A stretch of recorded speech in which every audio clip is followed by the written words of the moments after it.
Welcome back to the Life and Stripe podcast. This is episode 217. On this episode, we had Jacob Thomson, our good friend, fresh off of his nice PR at CIM, where he ran 2 hours and 10 minutes in the marathon, finishing 6th place. It was also the U.S. Championships. We talked in detail about his build on this episode, which was really cool. He kind of talked about things he tweaked in training, gave us a bunch of his workouts he did leading up to the race, which was cool. And we also talked a bit about the Under Armour shoes and what his plans are for next year. So this is a really fun episode. We're good friends with him, a lot of banter too. So hope you enjoy it. If you did, please leave a review, drop a comment, share with a friend. We'll catch you on 218. When we're running through Norton Commons or the Pewee Valley area in Louisville, Kentucky, it's pretty easy to spot Mason Construction Home. The attention to detail, the quality, the stunning design, you can't miss it. It stands out. We aren't just saying that either. Our own co-host Scotty trusted Mason Construction to build his forever home, and he and his family couldn't be happier. Don't tell Scotty this, but we're at his house a lot because we love the home. He's all right too, though. If you live in the Louisville or Southern Indiana area and are thinking about building your forever home or doing a remodel, there is nobody else to trust with this project than Mason Construction. The link to their website is in our show notes. Click on the request information option and start the conversation about what your forever home could look like. Welcome back to episode number 217 of the Out and Back podcast. I'm here, co-sponsor, co-host Danny Perkins with the Jacob Thomson. Jacob, how are you today? We're good, man. Yeah, how are you guys? Chilling, dude. We were just talking about zombies in Philadelphia. Yeah, we were. Rory Linkletter here, 206 guy for Puma. Red hair. Training's going really well. Out and Back podcast co-host. I don't know what Rory would say. I'm trying to think what he would say. I don't know. Yeah, sums it up. I was listening to your episode with Johans when I was walking my dog today, bro. I'm a big Mojo fan for sure. So, dude, we love Mojo. We're trying to get him to come back to Flag, and then all of us kind of train for the same race. I think that would be pretty epic training group, especially with some of the other guys that are in Flagstaff gearing up for a mid-spring marathon. So, whoa. Word on the street is that you have a race in mind, and I'm sure that you can't say it yet, but I'm very excited for that. Would you all hypothetically be training for said race?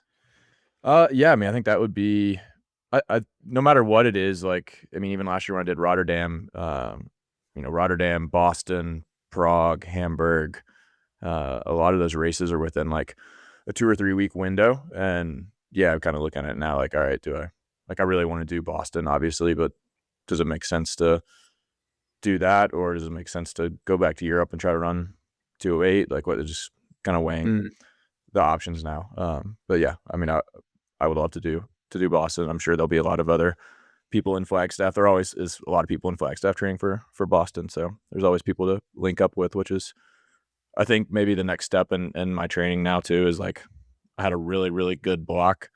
But now I think there's a lot of value in being pushed by people who are better than you and who have done it before. And yeah, I've trained with Bia before. I've trained with Mojo before. I've trained with Rory, obviously. So like, yeah, having guys that have run really well at majors and stuff is, I'd love to jump on the back of those guys as much as possible.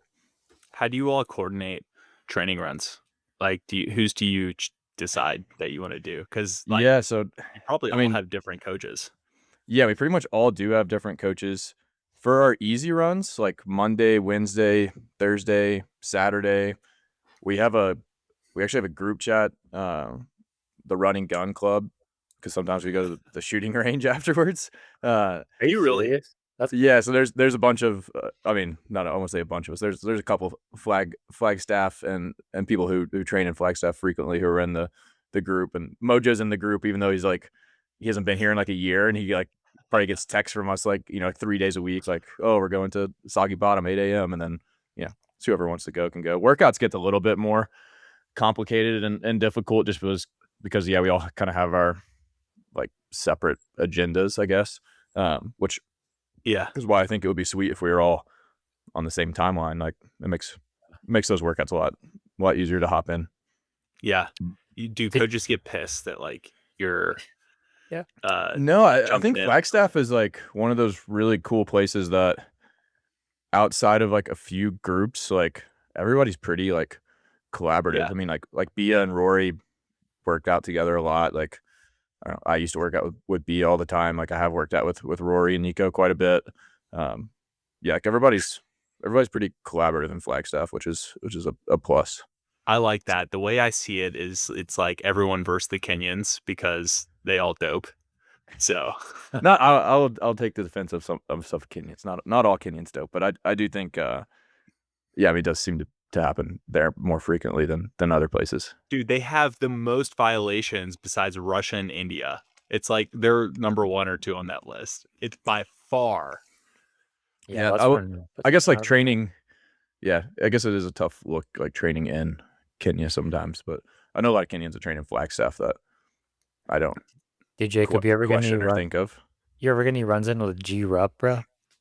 G Rupp. I've never run with him. I guess we've been at the track at the same time quite a bit. Oh, is he in Flagstaff? He's like in and out, yeah, because he works with Mike Smith. So he was here for Sick. Yeah, he was here for a majority of like last spring and summer and stuff when he was training.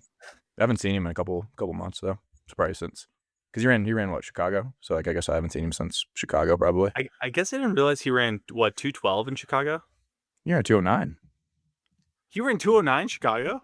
Yeah, dude, G Rupp is back, baby. Yeah, he's back, bro. Oh my gosh, where have I been, dude? I had him retired 2 podcasts ago, and Frig was like, "No, dude, he's in the mix," and I was like, I thought he went the way of like Scott Fauble, but no, he's still at it. Yeah, he's still getting after it. I got some Kenyan doping stats for you all I read on Let's Run today. Okay. So it says an interesting / depressing stat is that out of the 427 athletes that AIU has sanctioned since 2017, 145 are Kenyan. Russia is next at 75, and Ethiopia and India have 20. But the article is about, so Kenya is far even worse than Russia, but Sebastian Sawe, who's probably the best marathoner on earth right now, or one of the 3 maybe. He tested himself, like paid for testing. Adidas paid for him to be tested 25 times before the Berlin Marathon. He's like on a mission to like prove that he's like 100% clean, which I appreciate. I respect the hell out of that. Very cool. Very cool. It sucks that he has to do that, but it would be pretty bad if you failed a drug test that you paid for. I mean, like, I feel like that's maybe a PR stunt. Not saying that he's like doping by any means, but what are the odds you're gonna fail a drug test that you're paying for? Yeah, that's fair. That's fair. Yeah, because like you would definitely cycle off of it before the test round. Not to be, gosh, I feel like such a skeptic and cynic right now, but that's a good point, JT. Scotty, what's up, bro? Yeah, what's up, Scotty? Sorry I'm late. I suggested the earlier start time and I blew it. Don't worry. We already smack talked to you for that. We can move on. Yeah, that's cool. I was in Costco, and Costco's, I thought I would be out quick, but that was wrong. So, Jacob, I want to talk about your budding friendship with my parents. Oh, yeah. We just sent them a Christmas card, man. Did you really? Christmas cards went out, yeah, I guess yesterday, yeah. To Dan and Lisa. Man, I need to get on the Christmas card game. I don't know if any of you guys got Christmas cards. I think just Dan and Lisa. That's Dan and Lisa got out of this group. Yeah. Dude, you sent it to my parents and not me. You're not the only one of my friends who probably does that. I'm not gonna lie. Yeah, to be fair, that was my wife's doing, but I had nothing to do with the Christmas cards besides saying that, yeah, those look great, honey. Did you you were on the East Coast and they got dinner with your wife. Yeah, they've gotten dinner twice. We got dinner, all 4 of us, and then once the other time I was gone. And just Emily went to dinner with your parents. What'd you all talk about? What did we talk about? We talked a lot about they want to get an RV. So yeah, we talked about like taking trips and stuff like that. Yeah. Dude, are you cross-reference? I had cross-reference conversations to make sure that nothing that you weren't. Make sure they actually happened, or okay. No, yeah. Dude, I'm worried. He was pitching Out and Back podcast to take our Mason Co sponsorship, bro. That's what I'm worried. Yeah, dude. That's what I'm worried about. Hell no. That's what I'm worried about, dude. First they take Mojo, then Mason Construction. I don't know, bro. I'm just joking. You guys were friends with Mojo before us, for sure. Probably. Huge fan though. Before we dive into CIM talk, Can we talk more about the run and gun group chat? Scott, you didn't hear this. Jacob, what? So Jacob has a group chat of runners in Flagstaff called the Run and Gun Club, and they go shoot at the range after they run.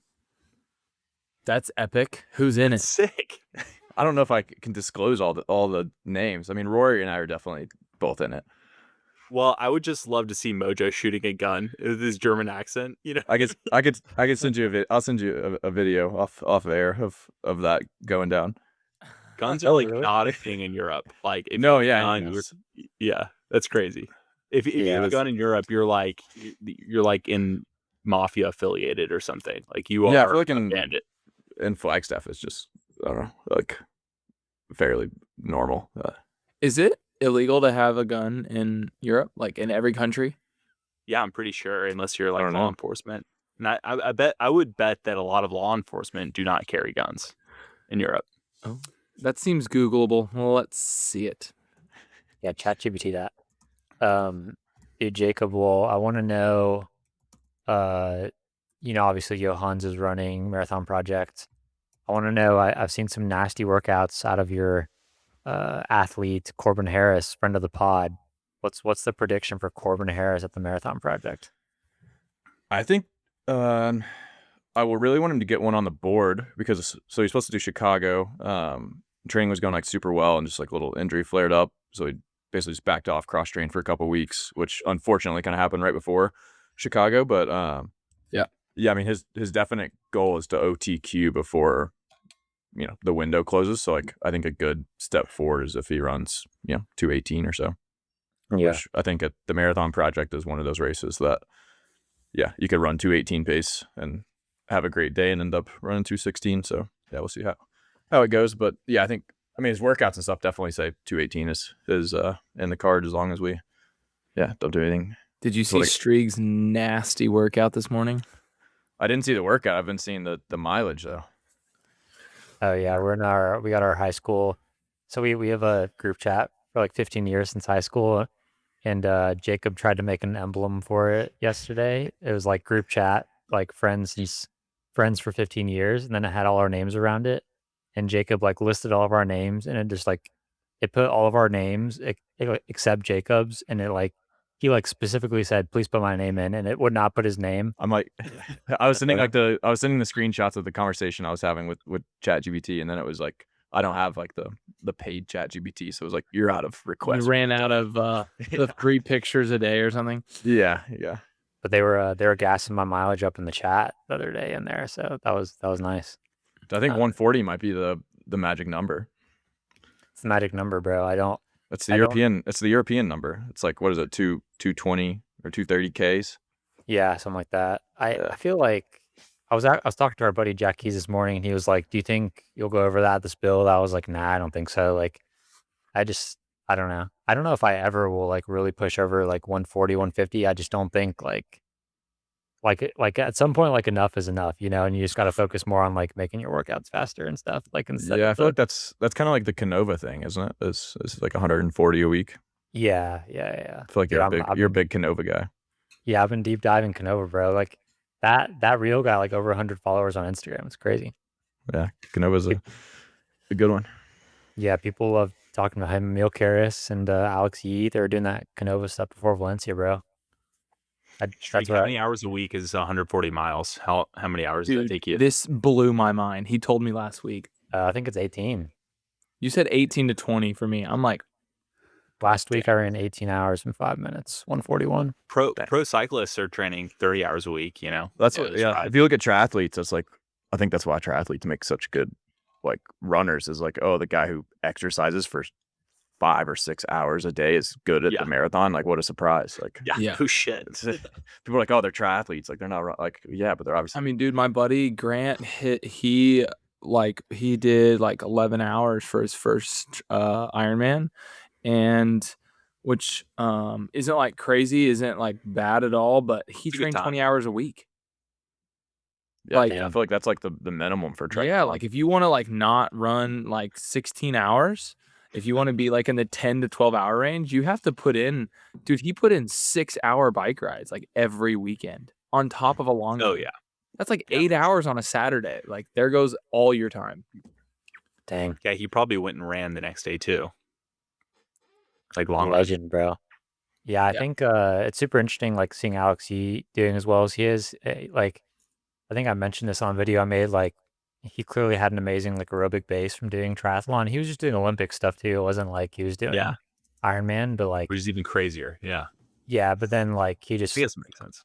went in on marathon training specifically, and like the aerobic base was already there. It's just like he got specific with his training in that aspect, and yeah, it paid off big time. So pretty cool. But we have Jimmy Whalen on next week. I mean, he's world tour cyclist, just ran 101.5. Like, it's like pretty cool. I mean, talk about, riding 5-6 hours a day, that's like a major aerobic base. Like the highest aerobic base you could probably have on earth is being a world tour cyclist, and then just, doing some running specific stuff. Like it's no surprise to see him doing that well. So Do you think it's easier to go from bike to run or run to bike? Because I've heard if you're like a really good runner, that does not translate to just like really good cycling fitness. ooh, yeah, I don't think it would. I don't think it does translate to like really good cycling fitness. I re-downloaded Zwift yesterday. I got like really antsy. I took Monday off, and then it was Tuesday, and I was like, I got to do something. So I rebought a month of Zwift and rode for 35 minutes yesterday. Dude, Heck love yeah. Zwift. Love Let's racing go. on there. Yeah, When are you going to run again? I ran this morning. Hell yeah. So back, dude. Back. Dude, Jacob. So we talked about you a lot on our pod we dropped today. Actually, it was probably like a good 15-minute segment. I'm sure you've already listened by now, so I don't. Striegel, I think you have an echo. Oh, me? Somebody It's does. coming through Jacob's mic. Let's turn the echo down. Oh, good. Sorry to call it out, but I can't focus. Dialed. Are we dialed? Yeah. I think we're dialed. Oh, yeah, that's better. Striegel, continue. 15 minutes. 1:15. No, 16 minutes. You can leave it in. People don't care. Yeah, people don't care. They care. Yeah. Oh, yeah. No, definitely. That goes back. Is it? Yeah. It's like I hear your voice through Jacob's microphone. Oh, yeah, it It's is. on Jacob's side. Jacob's microphone is lighting up. Yeah. Oh no. How do I change this? Did you adjust the volume on your mic No. right here? Okay, you sound different. Usually, it's only when we're talking. Well, hold on. Well, now yeah, it's not. it's back. Striegel It's back talk. again. Hello. Striegel talk. Hello. Yeah, it's Hello. Hello. Do you have an echo thing on here? Strieg, is his echo cancellation off? On the backside. JT. Yeah. Yeah, right there. Are we keeping this in the pod? No. Okay. We I can. don't know. I haven't changed anything. Okay, I think it just works now. I don't know. Okay, onward. What Okay. was that wind up that what were we talking about? 15-minute segment podcast we released today. We talked about JT. Yeah. So we're talking about Jacob a lot, and one of like the main topics we were kind of talking about is like, well, I guess we'll start here. One thing that like we noticed with you is like, obviously like you went all in on training, but you also went all in on like social media, and you started a podcast. Like it seems like in several aspects of your life, like you went all in over the last like 3 to 6 months. Did anything like particularly change for you over that? Like, so like, obviously you have Thompson Training, which is like, your company. Yeah. Maybe Out it of was the that you ring. got married, and then you just PR'd the marathon for the first time in a couple of years. Like, and then your podcast is successful. Thompson Training Instagram is blown up. Like, yeah. What inspired you to like go all in on several of those things? Yeah, I mean, I don't know if it was so much the marriage. I mean, I think having that like stability definitely like helped with the running stuff, but I think that like the podcast and the social media stuff was more of like the coaching business was still really good, but it was like stagnant, I guess, for like over a year. And like, I really wanted to continue to grow. And especially like, I don't know, with Thompson Training, we're almost like cornered into work where I feel like people associate us with only coaching high schoolers. And like, I'm very interested in coaching more and more marathoners. And we've started to do that. So I think that was like the big drive with the social stuff, was just like to reach more people and be like, hey, we do more than just like coach really good high schoolers. And we kind of have like two like pillars of our business. And I feel like, yeah, the marathon coaching was kind of like hidden in that. So that was kind of the deal with the podcast. It's like, yeah, start a podcast with Rory that's like all about marathoning. Not so much to like sell coaching services, but just to be out there like talking about the marathon, because that's like something I really enjoy. And then hopefully it leads to, you know, the coaching business growing and marathoning. And yeah, same thing with like all those videos and stuff we were making as well. I think, yeah, something we'll continue to do. And yeah, I mean, just since like CIM, we've picked up like 3 new marathoners this week in the last like 2 days. And like, I hope like that continues to grow. Like, it definitely is one of those things that the more effort you put in, I mean, you guys know this more than anybody, 100%. the more effort you put into your business, like it might not happen right away, but like those ripple effects are gonna may not do some, like it may not be something you do like, oh, if I do this, I will get more like coaching clients, or my coaching like will grow. But putting effort into your business like long term is going to like pay dividends to whatever you're passionate about. And yeah, and I'm really passionate about like running. I'm really passionate about like finding my performance limits in the marathon, like whether that's running a PR or, you know, trying to win a race or be on a podium or whatever it is. And then I'm also really passionate about doing the same thing for others. So like whether I can do that through, you know, an interview and a podcast, or do that through, you know, a social media post, or through coaching someone, like whatever it is.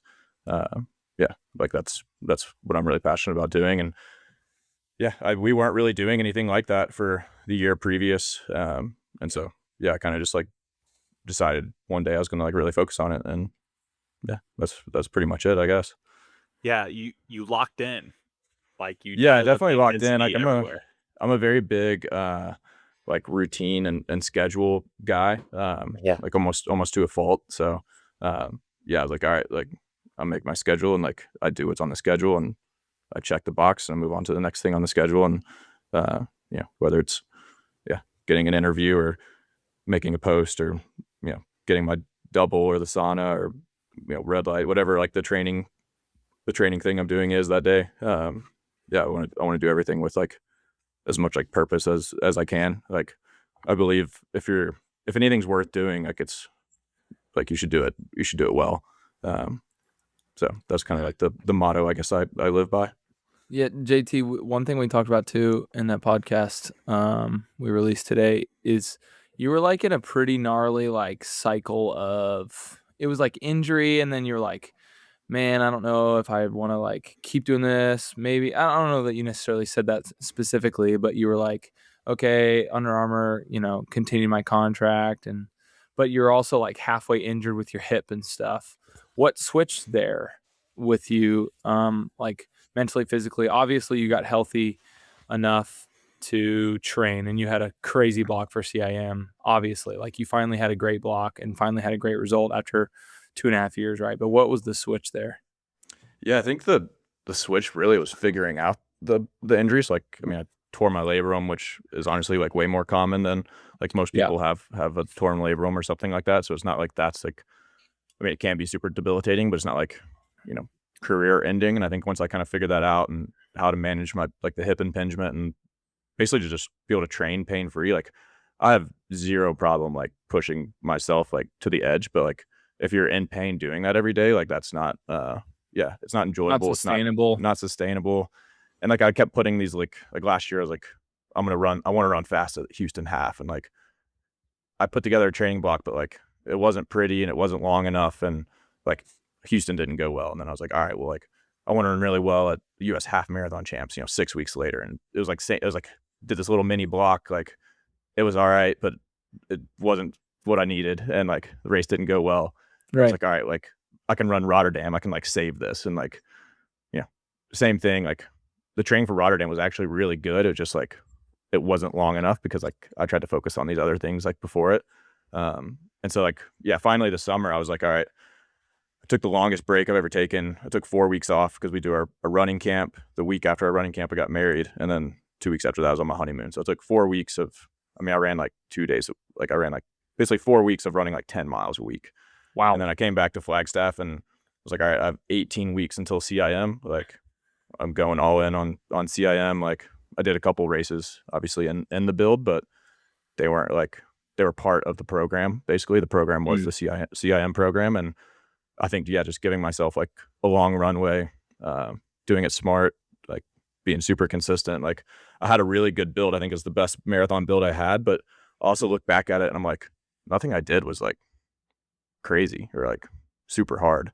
Like I think there's definitely areas to improve across the board. Like, but I had like a really good, solid, healthy, I basically took 2 weeks to transition back into full training. And then I had 16 weeks of what I would, call my marathon block. And I think just being able to, do it smart and like quit chasing performance. Cause I felt like that was something that, kind of really held me back like in the past like year and a half or so, I would say. Are you a runner? Do you need running shoes, gear, apparel, more? If so, I got the scoop for you. Kencom's Running Store is the best place to buy any running supplies you need. Located in the St. Matthews area of Louisville, Kentucky, their friendly staff will take excellent care of you. If you are a newer runner and need help finding the right shoes, or you're looking to get plugged into the Louisville running community, this is where you need to start. If you don't live in Louisville, check out werunlou.com. We have a discount code and the link to the website in the show notes, and the shipping is free for purchases over $100. I promise you, Matt and team are the friendliest people you can meet. Don't hesitate. Get your running supplies at Kencom's Running Store and support an amazing local business. I'd love to dive into the training a little bit, unless you all want to go a different route. But well, I just you mentioned chasing performance, and do you think that for CIM you were not chasing performance? I mean, it's kind of a big stage, U.S. marathon champs. What I guess like what was different about CIM for your level of locked inness versus I don't think Rotterdam? I wouldn't say like I was also locked in last year before Houston half, and I was locked in before US half champs, and I was locked in before Rotterdam, but like I was locked in for not a long enough, like it was just like, oh, this didn't go well, like okay, well this thing on the calendar is in 4 weeks, like let me just shift everything to get ready for that. And this was like, it gave me like a long-term approach, which I think like I respect the marathon distance, and I think that's something that gave me. So like I went into like, I was chasing performance. Like I went to CIM to try to win the race. Like I have been kind of like in this, I'm obviously happy with my race because I ran a 46-second PR. It's like my first marathon PR since July of 2023. And it's something that, I'm really glad I got it right. I ran the best, last 10K of a marathon I've ever run. Like also I got 6, like, and I lost to some guys that, I don't want to lose to. So that's like, like I was definitely chasing performance and like stepped on the starting line to try to win the race. So like it wasn't like I wouldn't say I was not chasing performance. Yeah, for sure. I'm curious, we were talking to, and I mean, for anyone listening, like race weight is like very different for like, I think pros worry about this more than like if you're just an average runner, you really don't have to worry about like race weight as much. But I'm curious, Jacob, if you're willing to share kind of when like you took your break over summer and when you got married and stuff to your race weight for CIM. Are you able to tell us kind of what the rate or what your weight was kind of starting the block and what your weight was and like what you were going for before the race? Yeah, I mean, I was like borderline chubby when I got back from my honeymoon. Dude, weren't you sending us like screenshots? Yeah. Wait, was that when you were sending it? Yeah. I mean, I think when I got back, like the first day I got back from, which I feel like every time I travel, I put on like 5 pounds. I was like 160, and then like a week later I was like 154, and then I was probably like 149, 148. come race day, which isn't like anything crazy for, I'm 5'9", so I feel like it's pretty. Yeah. I've been like literally pretty much the same weight since I don't know, sophomore year of high school. But that 160, when I saw that 160 number the day I got back from a honeymoon, I was like, oh crap, like I got to buckle down here. And I think it was just like I don't know, anytime like you travel or take like those long like across the ocean flights, I feel like I put on like 5 pounds just from like sitting there all day. Yeah. I feel that way. You were sending us pictures of the freaking scale every day to hold you accountable. It was my my motivation. Yeah. Relying on us to keep the weight. Yeah. What'd you do to lose weight? I just ran 120 miles a week for a while. Yeah. Okay. I think I averaged like right around 110 for like the last 12 weeks of the build, like not counting the taper or anything. Yeah. Would you say when you're running that kind of mileage, for me, I don't know if I mentioned this on the pod or what, but I feel like when I'm running over 100, I can feel like a pretty big fitness jump every single week, like in workouts and stuff. Do you feel that same way when you're running pretty high volume? Like you feel like a pretty big jump every week?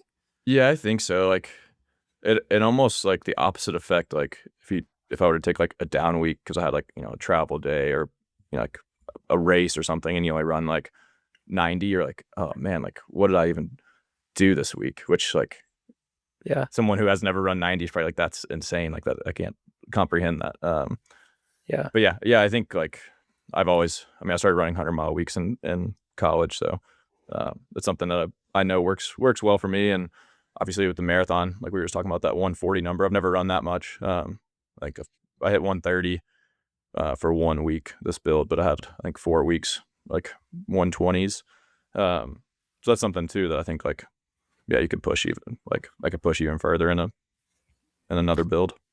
Yeah, for sure. I would say it seems like most pros I follow, at least American ones on Strava, kind of cap it at 125 to 30, including like Mance, Clayton Young. Yeah. Do you feel like that's about, like Rory as well? Do you feel like that's about right? Probably. Mance they only run 6 days a week, so it's still true. They're still running. They're running 20 miles a day. Yeah. I think 20 a day is like, when you map it out and like it's your full-time job, like it's not. It's a lot, but it doesn't seem like that crazy. If you're doing a 25-mile long run, the big thing is the doubles, right? Because like that's something new I did. Like it used to be like the longest I had ever done a double was like 5 or 6 miles, and this build I was doing 7 and 8 mile doubles like pretty regularly. So it's just like, like if you're doing 12 and 8, like it's not hard to hit 20 in a day. And I think I've never been a midweek long run person, like pretty much ever. Like even going, like pretty much would only do 12 at max, 13 maybe sometimes. But I think I had like 4 weeks where I was doing like 16. So getting to hour 45, hour 50 on a Wednesday run. And then I don't double on Wednesdays, and like Rory and those guys will do that and then double. So like they easily hit 20 on a Wednesday. But I feel like Wednesday is like, I want to do that morning run. I get my massage on Wednesday, and then like I want to chill out. That's usually when we do our podcast in the afternoon, and like I try to like kind of make Wednesday like to help split up my week a little bit. Yeah, for sure. Do you train on a 10-day cycle or like a long run Saturday, workout Wednesday? No, I just a 7-day cycle. So like basically Tuesday would be a session. We were on the track a lot of Tuesdays. That would kind of be like our half marathon 10K type of work. And then Friday would be like the longer stuff, and then Sundays were the long runs. Oh, so you're doing 3 sessions, like hard sessions a week? Yeah, the long run's not always a workout. Like I had 4 of them that were workouts, like the one you did when you biked with me, Chris. I basically did that session 4 times. I did it for 20 miles. I paced Chicago, so for 26 miles. Yep. And I did it for 24 miles, and then the one I did with you was 20. Well, the workout part is like 22, but I did like a mile on each end to hit 24 total. Was your pacing in Chicago faster than what you did with Chris? No, I think Chicago averaged like 5:26. Okay. So I think with Chris, I averaged like 5:23 or something. 2 or 3, yeah. Dude, side note on Chicago, I saw Natasha Rogers' Spotify Wrapped she posted, and I looked up like the first 3 bands, and they were all just like screamo metal type stuff, and I was like, I was like, that fits for sure. Like that's so funny. funny. So she was That like makes nice, perfect typical sense. girl. Yeah. She's super funny. Yeah, Jacob said she like had this like whole skater look at Chicago in the hotel. I was like, I love it. Yeah. Yeah. Now somebody like, I feel like that's kind of intimidating, you know, if you're like Yeah, another, somebody got a race walking around the hallway or like walking around the hallways of the hotel. Oh, you do? I'd be scared. I'd be scared of her in the start line for sure, bro. She can be intense for sure. Yeah. We talked about a little bit of your workouts for CIM just now, but was there a workout or a couple workouts that you were like, dude, yeah, I'm back? Because you said you didn't do anything crazy, but yeah, I mean, I think the big thing was just like running well under fatigue. So like I think those long runs, like I don't know, when you're averaging like under 5:30 pace for 22 miles on rolling hills at 7,000 feet altitude, like that's something that I was like, yeah, like I'm like, you know, no 1 mile in that workout was like, oh, like that was crazy. But like if you look at that and you're like, yeah, that's pretty like gnarly. I just ran 5:30 pace for 22 miles, like fairly solo at 7,000 feet. Like that gave me those long runs gave me a lot of confidence. And then the one I did with Chris actually, where I like at the last 4 miles, I ran like 5:07 to 5:04 or something. Cause like that's a lot harder to do, up here. So being at sea level and like being able to take advantage of that and being like, okay, we ran 5:25 or whatever for the first bit, and then being able to actually run faster at the end. Cause I feel like that's the marathon is like, yeah, it's not easy, but like it's manageable for 30K, but it's like, can you hold it to like the group always shatters like right at 20 miles. And so it's like, what can you do under fatigue? And yeah, I had like one workout that I did a variation. It was more of a half marathon workout that I did a variation of, each time kind of built on itself. That was, like an 8 to 10K tempo, that I was running. I think I ran the one I did a 10K was like 29:30. So like basically like close to half marathon pace. And then I would do pace. Yeah. Yeah, and then I'll do like 3 by mile at like 4:40 to 4:35 after that. damn. After it. So yeah, so it's like I don't know, I guess like a little bit like similar to like the fatigue miles and stuff that you see that Connor do, but Sounds just like a little bit like different, I guess. But yeah, that was like my idea was like I need to get my half marathon speed faster so that 3:05 Ks in the marathon don't get hard until super late. So it's like trying to raise my ceiling a little bit, right? Because I feel like that's everybody can go tempo 5-minute pace, but like you need to be able to tempo a lot faster than that, and then like still do faster stuff afterwards, like teaching your body. And same thing with like the long runs. Like if you're just doing an easy long run, it's like, okay, you get 90 minutes into your long run, and then like can you fartlek like faster than marathon pace? Basically, we do stuff like that too. Yeah. Jacob, you're talking about doing these workouts at I mean, for me to bring it to like a 2:40 marathon level, like it's really hard for me to go tempo at 10K at half marathon pace, like on a regular work day. And, like job and stuff aside, like that's incredible that you can get that effort out of yourself. And, that's why they pay you the big bucks. But I'm like, dude, I'm just thinking about my half marathon pace, probably somewhere in the 5:50 range, somewhere around there. And then if I had to go run like, you could do 5 miles, like that. You could do 5 miles at your half marathon pace. Yeah. I plan to like Saturday, but yeah. And then go run mile repeats after that. It sounds super hard. Yeah. I mean, it's not easy, but like, it's just like, it takes what it takes. I feel like cause like my last couple marathons too, even like Rotterdam, I was on 2:09 pace until, like 33 or 34K. And then basically the last 7K I ran like close to 6-minute pace, like 5:50 something pace. Just totally blew up, and I was fit, and like the interval workouts were good, but I didn't have the callousing effect, right? It's like I could do the intensity, but like I couldn't do the intensity for the duration required for the marathon. So I think that's something that the workouts got longer. It's not necessarily you have to go faster. Sometimes it's even like slowing down, but doing more. And that's like those steady long runs and stuff like that were a big part of that.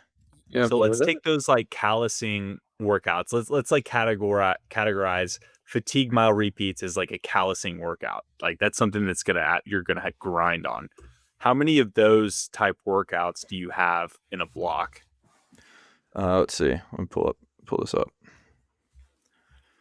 So, I mean, just to like walk through the block, right, is like the first couple weeks, I basically had a tempo stuff on Friday. So like that started with like 6 by mile and then 4 by mile and a half. And then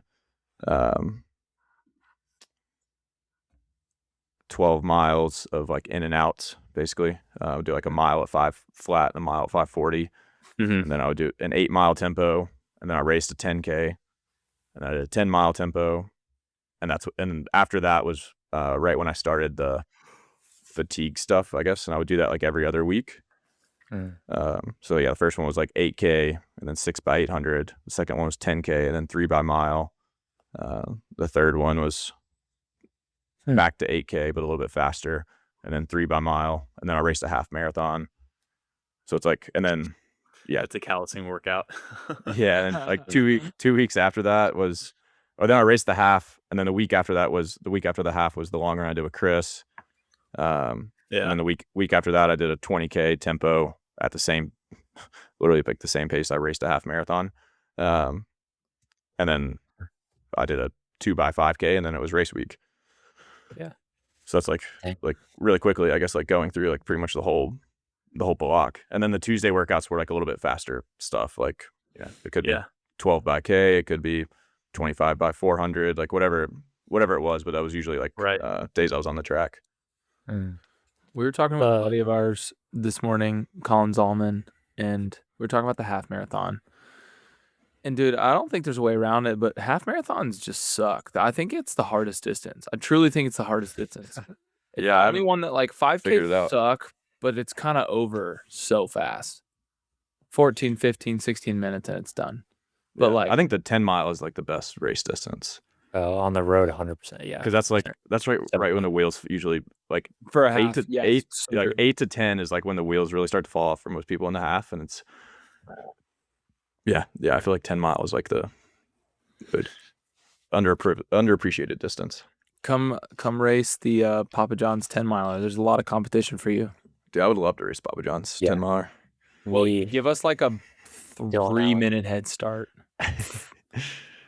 Dude, do you think it could be Dylan Allen? He obliterated me on the hills of Iroquois Park this year. Man. Well, as the Iroquois Park 5K and 5 mile course record holder, I would hope I could hold my own there. Dude, Jacob's, maybe I should say the name you used, but Jacob's got the course record in the 5K Iroquois Park under like a fake name. Pretty funny. So what is it? Benjamin? Yeah, it's Benjamin Waugh. But yeah, it's like an inside joke. But yeah, it's his Benjamin Waugh. Pretty funny. It was back in the UK days. Was that your alter ego? Like you got drunk and you were Benjamin Waugh? No, that was it was just like the name of like our like the Christmas party that they threw at UK every year. That's been around since like 70s or 80s. It's actually it's on Friday night. I'm not gonna be there. It's like a bunch of alumni usually come back and stuff. Oh, that's Jacob kind of revived that, didn't you?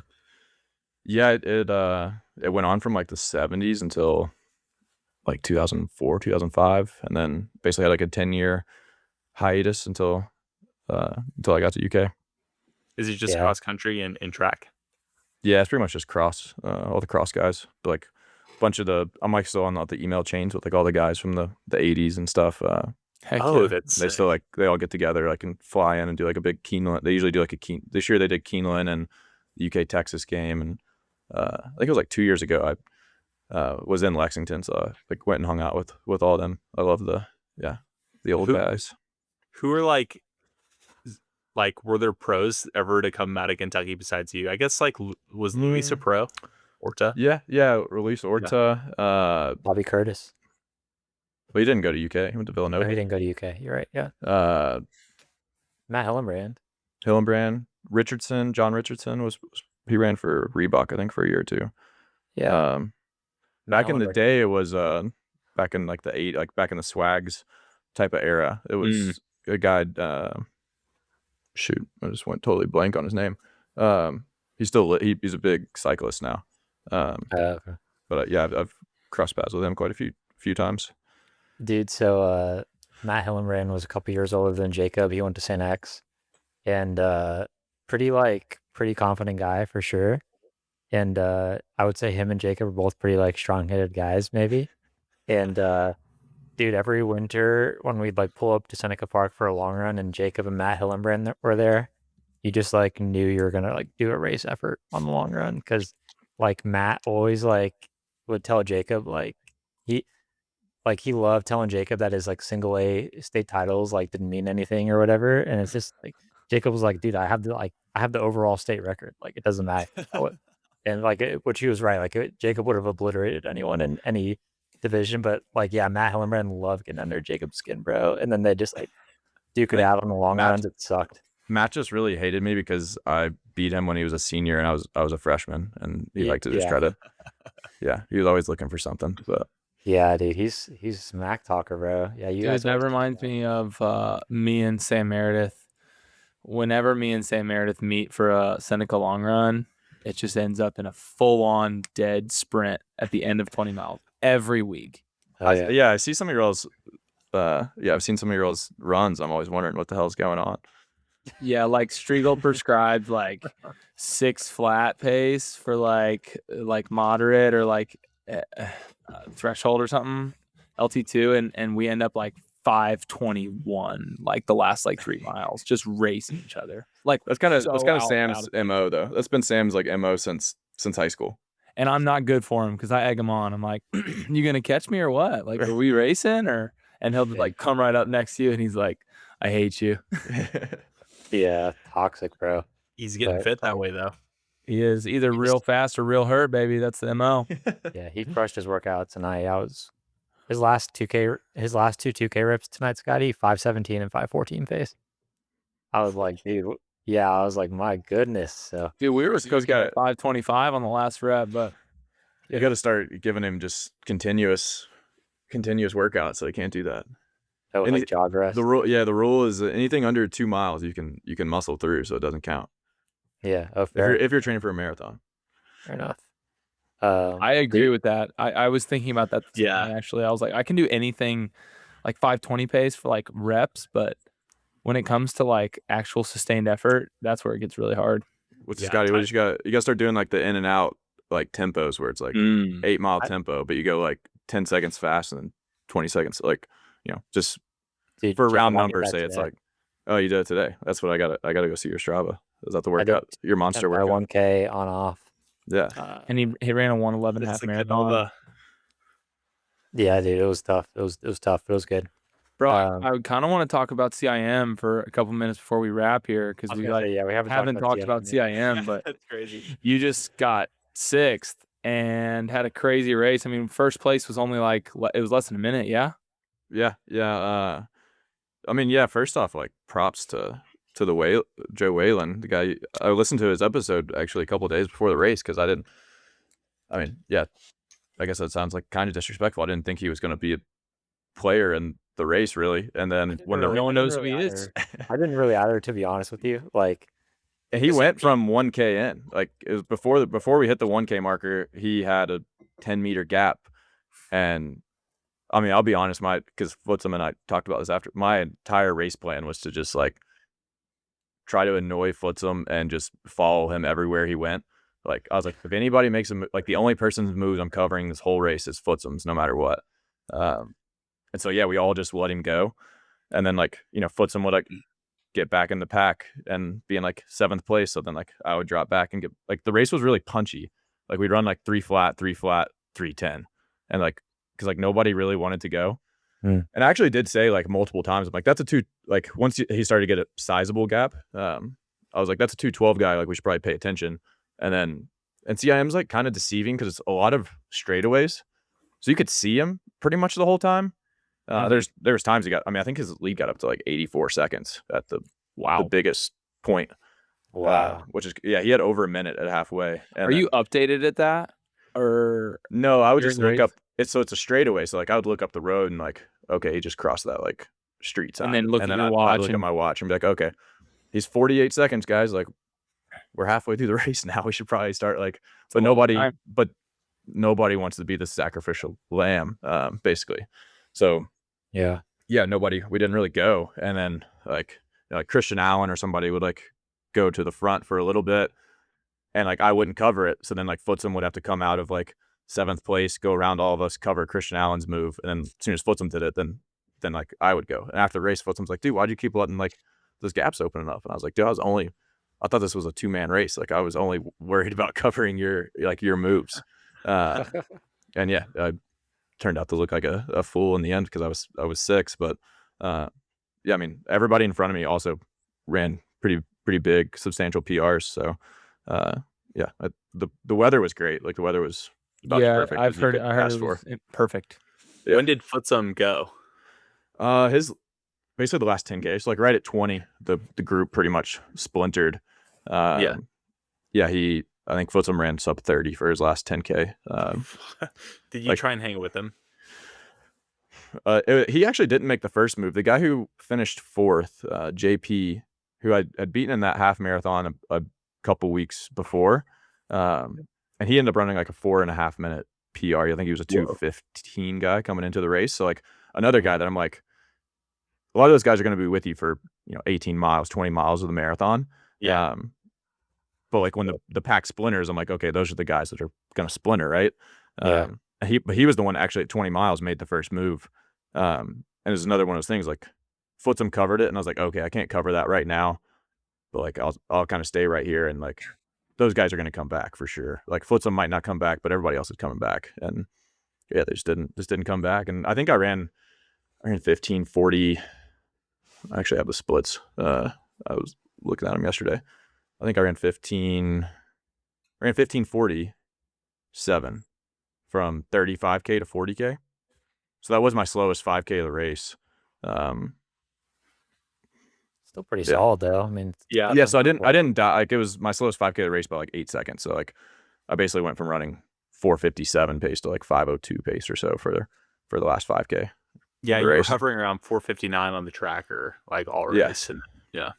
Nice. Yeah, and it was just like really punchy. I think it was one of those races that if we, CIM's a championship race, so there's no pacers, but like if there was a pacer that would just run like 3:02, 3:03 Ks, like if that was just gonna like, okay, I'm gonna run 4:56 pace, like even steady. I think a lot of guys would have run 2:09, 2:08. It was like one of those kind of good days, but like the splits were like very, even though the 5K splits look fairly smooth, it was just like, all right, we're going. Okay, never mind, we're not going. Everybody's slowing up, and it was just like very, very fartlicky. But yeah, I was happy to be able to stay in it for that long, and yeah, I mean 6th place is obviously not what I went to the race to do, but I mean breaking 2:11 was what I went there to do. So what's your honest JT reaction from your takeaway from CIM? Like obviously you wanted to win, but if I was third and ran that time, I'd be very happy. But being 6th and running that time, it's like, okay, well, like that wasn't really the objective. Overall I can't be, I'm more happy that like I had a really clean build, super healthy. I think I figured out a lot of things that work well for me in training that I can now like improve on. And I think that's probably like the best takeaway from the race for me is like, yeah, just I'm 30 or 31, just turned 31 a couple of days before the race. And it's like, all right, I've run 7 marathons now. My first 3 marathons was PR. I'm like, yeah, 7. I wasn't gonna make the joke until Danny started doing that, but yeah. So like my first 3 marathons, like everything's going smooth, 3 PRs in a row. I'm like, all right, I've got this marathon thing figured out. And then it was like trials, DNF, Chicago, go through in 65 flat, and I finished by 2:49, I think. Rotterdam 2:09 pace through 30, to the last 7K, through almost 35K, around 2:14. So like crawling to the finish line. So yeah, I think this was a good one to like, more than anything, I needed to get back on the board, basically. I think that's going to like hopefully set me up for, continued marathon success. I think that's one thing like Sarah Hall was second and ran pretty well. And I was talking to her like after the race, and she was like, yeah, like early, like she's like, in the prime of my marathon career, like in my mid-30s. And I was like, oh, like that's still like a couple years away from me. Like I could still be coming up on the prime of my marathon career. So that's what I take away, I guess, more than anything. Guy came in third in the trials. I feel like he was like 40. Oh, Lenny Career. He was actually on the start list, and he wasn't there. He hasn't run a race since the Olympics, but yeah, he's close to 40, I think. Yeah. I mean, same thing with like, I mean, Footsum is 33 or 34.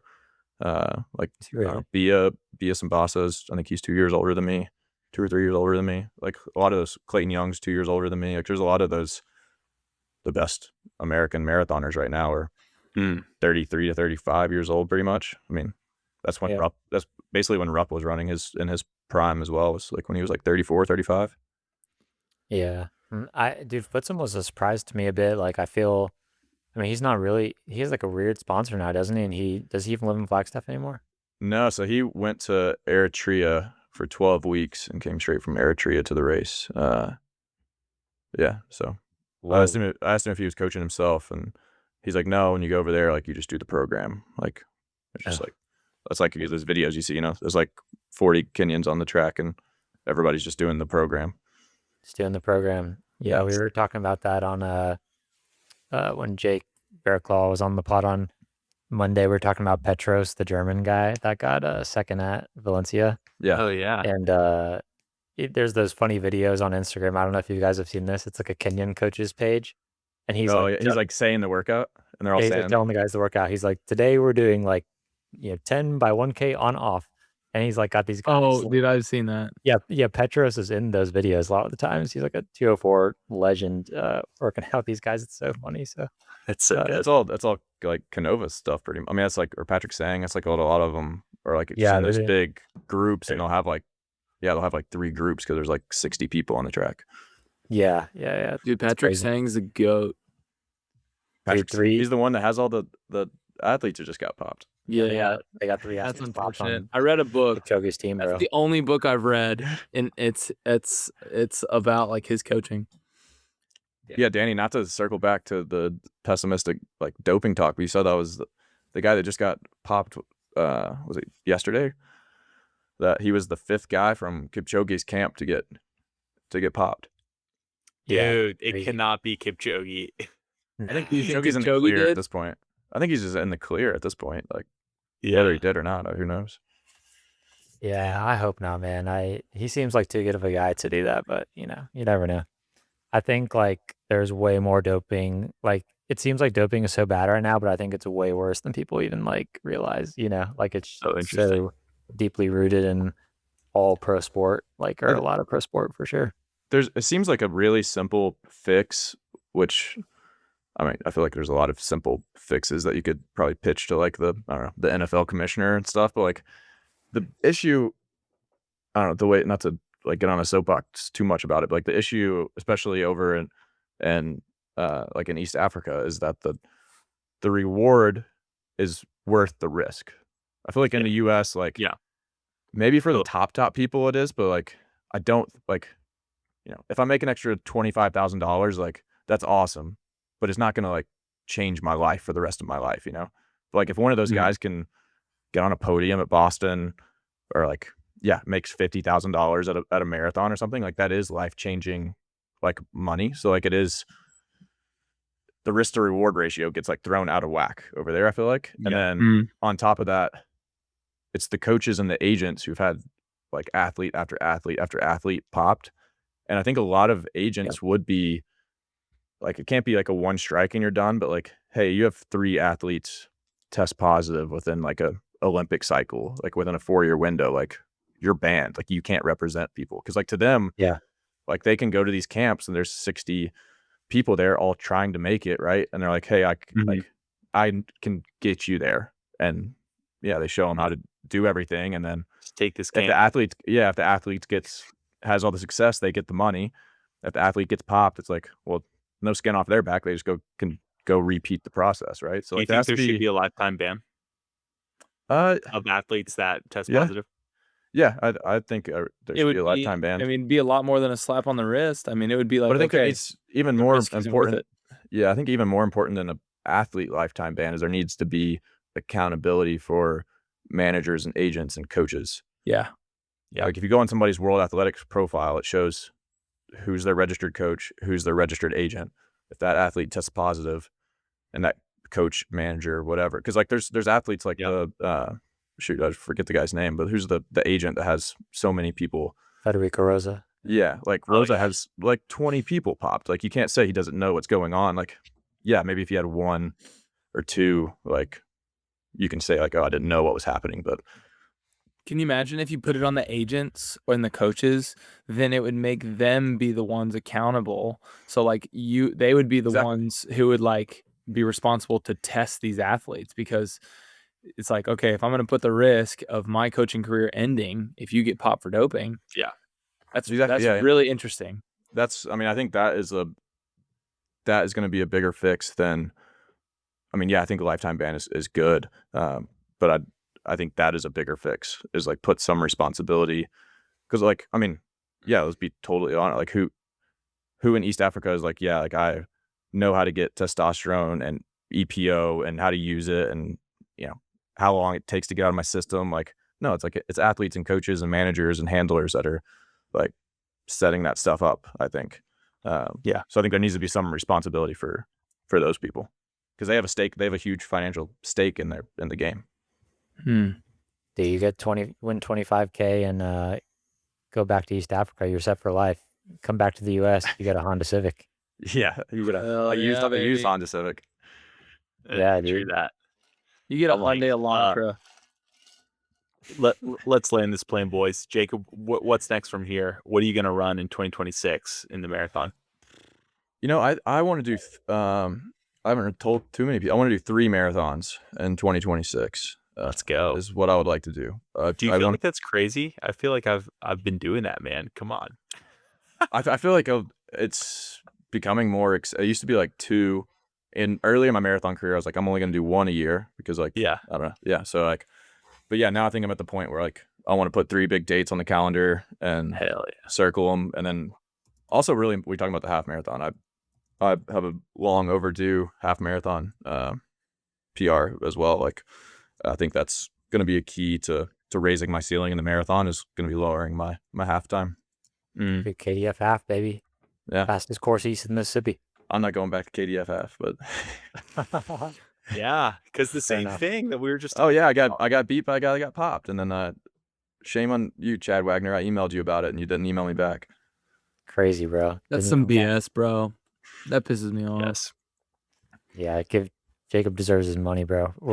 Jacob's gonna be the first sponsored athlete of the Life and Shred podcast. Yeah, you start doing athlete sponsorships. Yeah, I know. We're gonna pay you, Jacob Thomson. Me and Mojo. Oh yeah, dude, I'm down to give Mojo 10 racks. I would pay Mojo to be my friend. Honestly, I was gonna say, if you just text me once a week, I pay him 10 grand. I love Mojo. He's probably our top 5, just like most fun hangs on here. He's super great. chill, dude. Vibe. Streaks, if you come out to do a Flagstaff training camp, maybe we can overlap it with Mojo's training camp. Dude, if you run Boston, I might actually be down for that. Baby's not due till June, so could probably swing it. So, I would either end up very fit or very injured running with you guys. So that would be. I will say there's a good crew of like 225 to 215 guys who like don't necessarily like run with us that much, but we see them around all the time. Okay. Nice. I will say the summer I trained with you for a little bit, well, in Louisville and New Hampshire, I got pretty fit. That was my best year of cross country. So we can make it happen. Yeah, my friend Dylan Bells, he lives here in Missouri now. He says I bet he used to run with that group that you're talking about. He's a 216 guy. Did. Dylan's the man. Oh, you know him? Yeah, he still works. He still does a lot of stuff with the running store here. He used to like basically be like one of the managers of the running store here in Flagstaff. Yeah, and I knew him from back in college because he went to UNCG when I went to NC State. So we raced each other way back in the day. Yeah, UNCG, the dirty G. Yeah, we need to get him on the pod. I need to text him. Yeah, we'll have to do a crossover episode of Life in Stride and Out and Back podcast one day. Oh, I'm so down, dude. I'm so Let's down go. for that. Dude, I know Rory misses us for sure. He tried to throw us the oop with Connor Mance after Chicago, but didn't happen. Dang. Connor Mance only does one pod a year, it seems, and it's with Chris Chavez, unfortunately. No offense to Chris Chavez. We're gonna have Love to you, get Chris. his wife on because she's a podcaster guest now. So True, she's been on a few. Yeah, she's been on a few. So There you go. she ran a marathon. There we go. yeah, Cool. She ran a marathon. nice. All right, guys. Episode 217 with the Jacob Thomson. Love you, mean it. Peace. See you guys. Love you Peace. forever and always. Oh, dude, I wanted to ask. Dude, there's one more thing. There's one more thing we need to address on here, bro. Let's go. You guys can go. There's one more thing we need to address live on the pod. Jacob, we were talking about. I was talking about CIM preview a little bit, and we got a podcast comment, and this dude said, Jacob Thompson's never gonna run a good time in the Under Armour shoes. What's your response to that?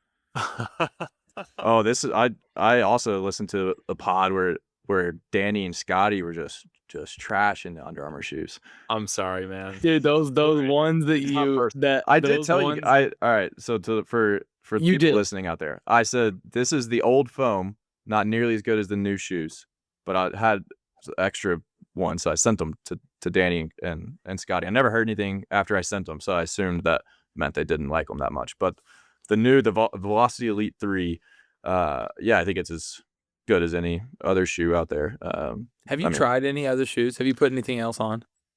Not since 2022. So not in the last couple of years, but I did wear I've worn the Vaporflies, the Vaporfly 1, Vaporfly 2. I've wore the Adidas Pro 1 and Adidas Pro 2. So those are the only things I have to compare it to. And it has also been 3 years since I've worn those. But yeah. Danny did defend you in the comments. I did. To be fair, though, he said didn't you say Winnie? He said Colati's Wayne entered the has chat? entered the chat. Yeah. So, yeah, I mean same with Wayne you, set bro. Wayne set the American record on it's the same shoe that I'm wearing. Sharon has won Boston, won New York, and been second at New York. Third at New York. I think she's been on the podium. I think she has first, second, and third at New York at this point. The shoes are clearly good enough, to Yeah, I mean, win Vince, majors. like, they're good. Vince Ciotti won the road mile wearing them as well, like the U.S. Champs road mile in them 2 years in a row. So yeah, I think at this point the shoes are still probably improving and getting a little bit better, but Yeah, marginally. like in 2022 there was a huge disparity. Like when I joined Under Armour, they were coming out with prototypes and like the shoes weren't great at that time, but like everything has gotten like 10x better. And I think you see the same, like Puma shoes are 10x better, Saucony shoes are 10x better, ASIC shoes are really good now. I think that the playing field across all brands is there might be some really small marginal differences, but I think the playing field is completely different. It's not like Nike's the only people with a super shoe. For sure. Yeah, that's true. There's a lot of better ones out there even. Dude, I think I was just imagining you like trying Rory's shoes on and like you all just matching one shoe and then go for See which leg is faster. Yeah. Yeah. Oh, I thought Scotty just I did not rage mean to quit. hit the end button. Scotty rage Crazy, quit. bro. Yeah, sorry. My bad. Yeah, sorry. I had to. I wanted to bring that up and I totally forgot. So I'm glad. Jacob, I really appreciate you sending me shoes, man. And I'll have to get you. I'll get you a pair of the once my account resets in January. I'll get you a new pair of the new ones. We can get an honest review out here. I would love that because I'm curious because the biggest thing for the twos was the weight. They were heavy. Yeah, like they felt ones now super dense and heavy. Yeah, the twos they were definitely like I had a pair of the twos that had the 3 foam in it, and that's the ones that like we were wearing, so they're like a little bit different, I guess. But yeah, the 3s, the ones that are on the website now are the good ones. Cool. As long as you know I went to battle for you in the comments. That's all you need to know. Yeah, dude. Danny was fired up. He sent us that and he was like, this guy. Look, like I'm totally okay with us giving each other shit because you know each other, but as soon as like someone who I don't know does it, it's like no. I mean, dude, now you have what's like the random there's the guy that trains with Suguru Osako just ran in some like Eudora, Chinese bro. brand. Oh no, Is it? No, it's not. It's like blinding. Liling. It's blinding. Yeah. Yeah. It's like even all these brands I've never like heard of now have super shoes that are running fast. Kip Run too. Yeah. Yeah. Crazy, bro. But all right, sorry. I needed to get Jacob's comment on that. So People also run back. fast marathon in Crocs. True. It's true. Yeah, I mean they ran 209 and like flip flops back in the 80s. So Yeah, Bill Rogers could do that. So and like pieces of cardboard with laces, A couple bro. sips of water. yeah. All right, episode 217, Jacob Thomson. We'll catch you on 218. Peace. A piece.